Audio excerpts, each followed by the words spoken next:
6-Minute English from the BBC. Hello, this is 6-Minute English from BBC Learning English. I'm Neil. And I'm Sam. When you were a teenager, did your parents worry that you were watching too much television, Sam? They used to tell me that watching too much TV would turn my eyes square, but they were only joking. When I was growing up, there were only 3 or 4 television channels. For parents today, there are hundreds of TV channels to worry about, not to mention the internet, video games and social media.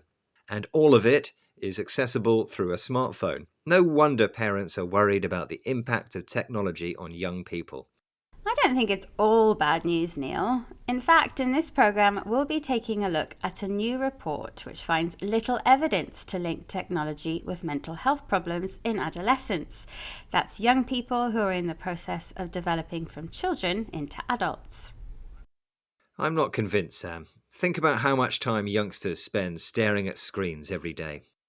True, but unlike passively watching television, today's technology is interactive, connecting teenagers to their friends around the world. Well, maybe my quiz question will change your mind. Are you ready? On average, how many hours per day do British teenagers spend on their screens? Is it A, 5.5 hours, B, 6.5 hours, or C, 7.5 hours? I'll say it's B, 6.5 hours. That sounds a lot to me. Well, whatever Neil thinks, a new study from the Oxford Internet Institute paints a more hopeful picture. The study analysed data from over 400,000 British and American teenagers and found little or no link between adolescents' tech use and mental health problems.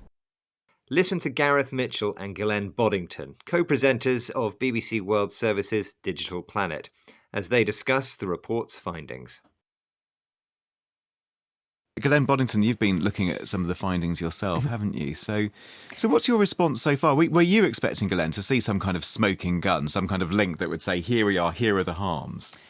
Not really, because I think we're at a point where teenagers are much more savvy than many adults think. So, we are at risk, all of us as journalists and research community, to assume maybe this is a much more terrible problem than we understand. Because if I know the teenagers around me, one thing that they do all have is app blockers on their sites. And they are actually quite aware of the addiction problems, the design for addiction. Many people assume that social media harms teenagers, so Gareth asked Ghislaine whether she was expecting to find a smoking gun in the report. The expression "a smoking gun" means evidence that proves something is true. For example, evidence proving that technology is harmful to young people. But Ghislaine doesn't think this is true. Actually, she calls teenagers savvy, meaning that they have practical knowledge of technology and a good understanding of how to use it. One example of teenagers being technologically savvy is their use of app blockers, software that prevents unwanted apps and websites from popping up and allows users to set timers which limit screen time. And reducing screen time is important because nowadays most video games and social media are designed for addiction, intended to manipulate human psychology to make the user want to keep playing.